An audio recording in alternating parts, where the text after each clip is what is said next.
Minasan konnichiwa and welcome to Shogo's podcast. So today, guys, I like to share you a story that just really touched me. I think a story that touched me this much would be, I think the last timing was when I heard the story of the Kyudo master. Heard a story from a Kyudo master. It was one of the very first podcasts that I made. I'm pretty sure the way I was speaking in the podcast was really sounded probably not used to it yet. Yeah. But if you can go back to that story, it was a very touching story too. But today, the story I want to share with you that really literally made me cry was actually a story of Seki Sensei. Seki Sensei and his sensei, Seki Sensei, who is the predecessor of Asayama Ichiden.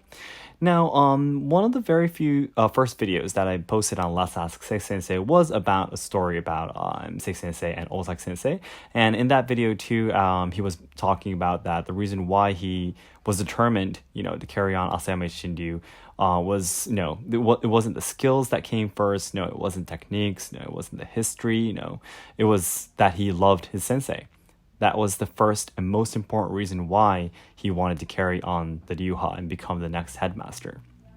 And just hearing that, it's already touching, And of course, Seki Sensei has passed away already. He had probably had a cancer, I think.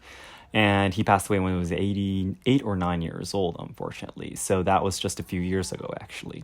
Seki Sensei and Seki Sensei has trained for more than 20 years together. Strictly speaking, it was 23 years together. And just a few years back, he passed away. And now Seki Sensei is on his own to carry on the Ryuha, Asayama Ichiden. But there was actually a live stream on the Japanese channel where he talks about a very touching story that really made me cry that we haven't been able to introduce in the English channel yet. And just making him talk about it again just sounds a little bit too much. It's like I just don't want to should I say force him to speak the story too much, because it'll sound a little bit like he's trying to make someone cry, if that makes sense. So I thought I could share it with you on this podcast channel about the story of Seki Sensei and his sensei, the predecessor of Seki Sensei.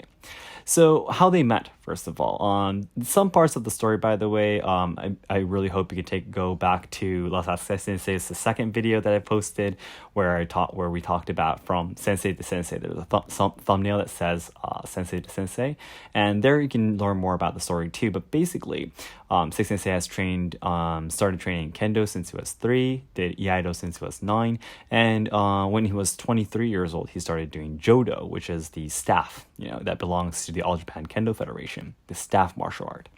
And the reason why he began training in that is because his father was a master in Iaido.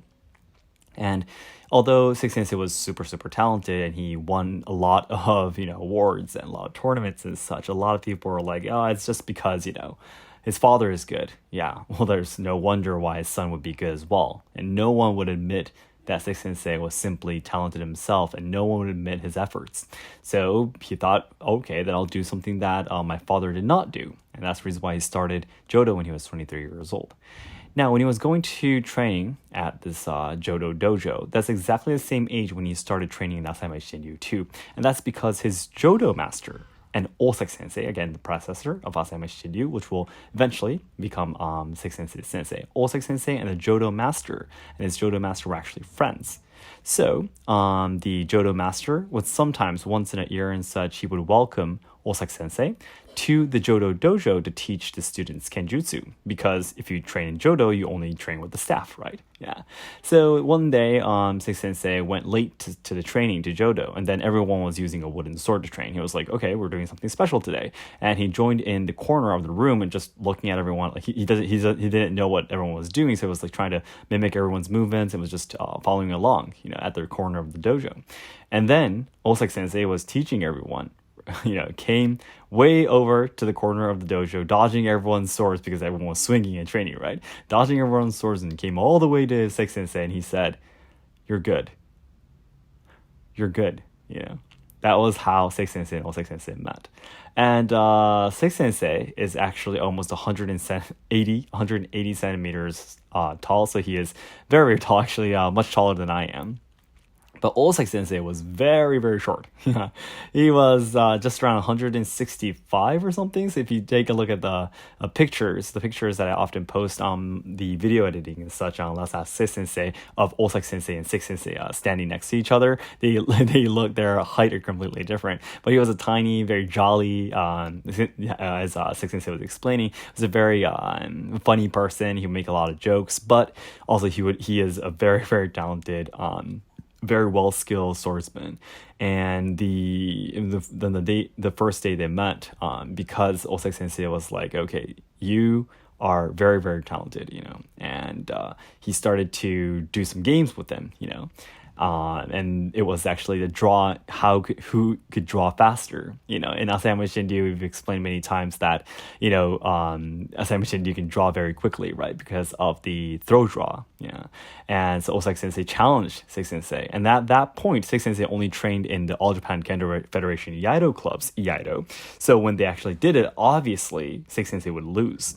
And Osaki Sensei would laugh. He would like, ha ha ha. All right, try to figure out what's different, And he was like really jolly person, And 16 was like, what the heck just happened, I can't believe it. I have won grand championship, in Iaido so many times, and I have no clue what that old man just did to me, And from there, Seki Sensei just started to go to Osaki Sensei's dojo to try to learn Asama Ichiden because he really wanted to know it. And for a whole year, Osaki Sensei did not teach Seki Sensei anything. Even though he was going to almost every single training that Osaki Sensei held, Seki Sensei was not taught anything. He would be just following along with the other students, and Osaki Sensei would not actually teach Seki Sensei. But finally, after a year, Osaki Sensei went to Seki Sensei, and Osaki Sensei said, Seki-san, san is Yamaguchi-san, that san that you put after a name in Japanese. He said, Seki-san, you are a very, very strange young man. He said, Osaki Sensei said. And Seki Sensei was like, why? Sensei, why am I strange? What's strange about me? And Osaki Sensei said, you are a son of a Iaido dojo. And I have been making fun of you and your skills for many, many times in the past when we did the drawing, battle and everything. And he's been, Osaki Sensei was making fun of Seki Sensei on purpose. Don't you feel, a little bit irritated or angry, And Seki Sensei was like, no, sir, not at all. I mean, it's my pleasure to be here and learn from you. And Osaki Sensei was like, if you are serious, okay, then you're finally going to be my student.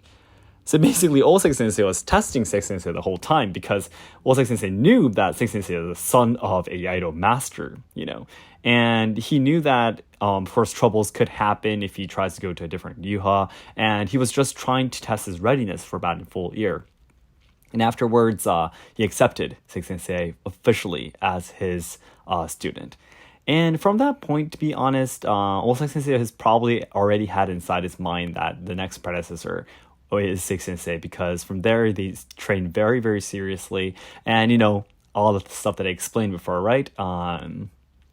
In the video, doing the training together outside, often outside of the shrines, and teaching him all the skills. And Osaki Sensei used to love to drink, by the way. He would drink a lot of alcohol, and then Seki Sensei would be like, I can defeat you now, Sensei, and be like, okay, come on, bring it on. And he would still not be able to defeat Osaki Sensei because he was too strong, Even if they do free sparring or free kenjutsu and such, it was impossible to defeat him. He was really, really strong, and they did a lot of performances at shrines and together, and they had a lot of great memories, of course, training together for more than 20 years.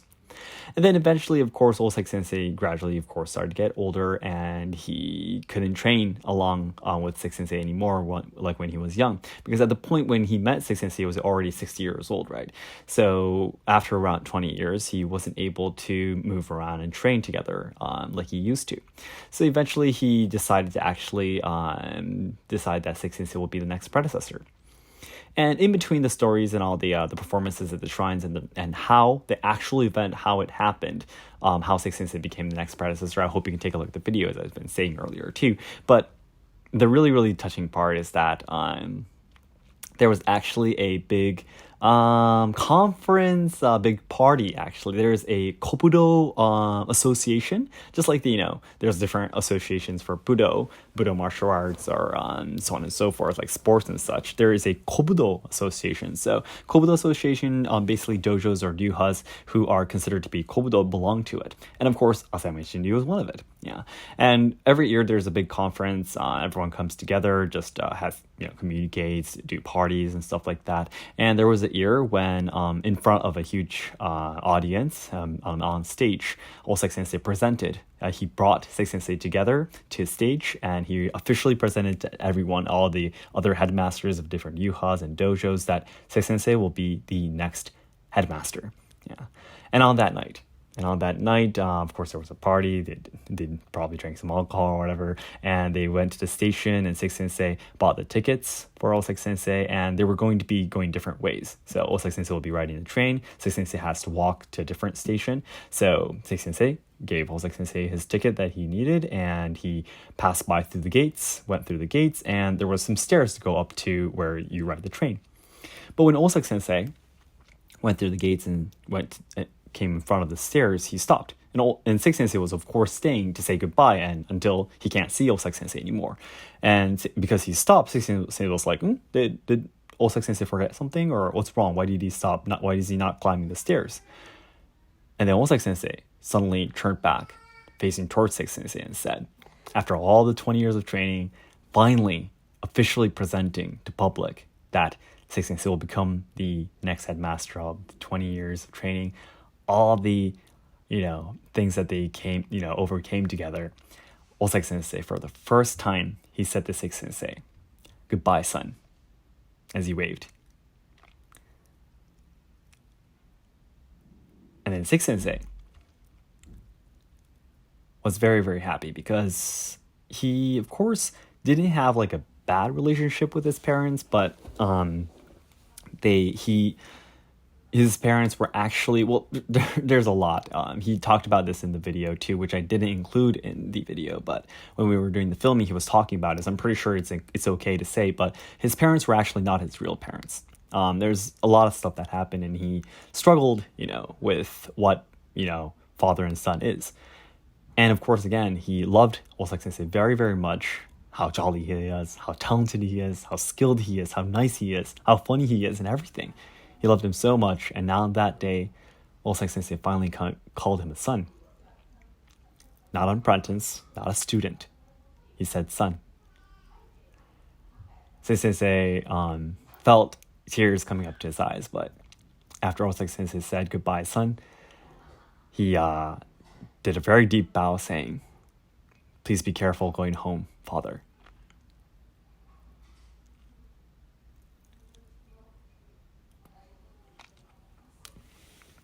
And then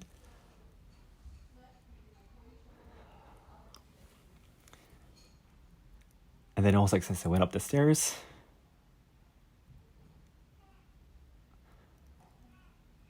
And just a few weeks later, he passed away.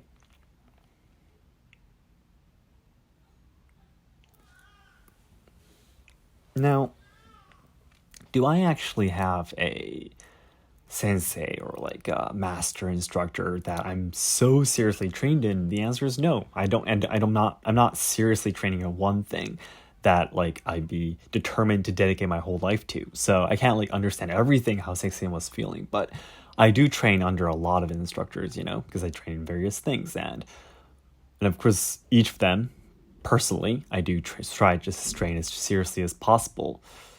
And especially I think my tea ceremony master is closest to that, considering how different our ages are, I just could kind of imagine how it would feel that if, for example, my tea master someday, if we trained really, really seriously together, someday she would call me her son, because she doesn't have a son, by the way. She has three daughters. But if I can imagine that, it would probably be one of the happiest days of my life. And I'm just so happy for Seki Sensei that he was able to hear such words from Osaki Sensei before he passed away. And I'm pretty sure Osaki Sensei wanted to say it for a really long time. As much as Seki Sensei loved Osaki Sensei, well, Seki Sensei loved Seki Sensei as much as he loved him.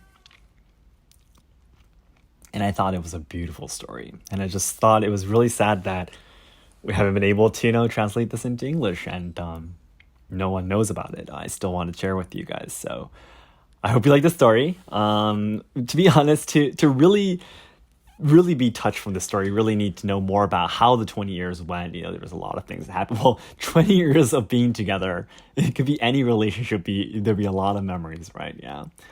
And yeah, please just let me know in the comments how you felt. And for me, it's just such a beautiful story. I will probably remember this story forever, and tell the people I meet, I guess, because it just touches me so much. Yeah, please let me know what you felt in the comments. So then, everyone, as I always say, the ultimate goal of my life is to make all Japan lovers' dreams come true. So I know there's a lot of people studying Japanese willing to come to Japan to study, travel, or work, or even try on traditional culture and such. However, I am very afraid that Japan will not be able to make everyone's dreams come true in the future, because we're facing a lot of social problems, we are losing our traditional culture, and the younger generations who are supposed to be carrying on the good things about Japan are dying because of all the social issues being shoved against them. So I really want to dedicate my life trying to make Japan a better place. I want to try to solve the social problems, preserve and evolve traditional culture, and also help out the younger generations so they can have a better future.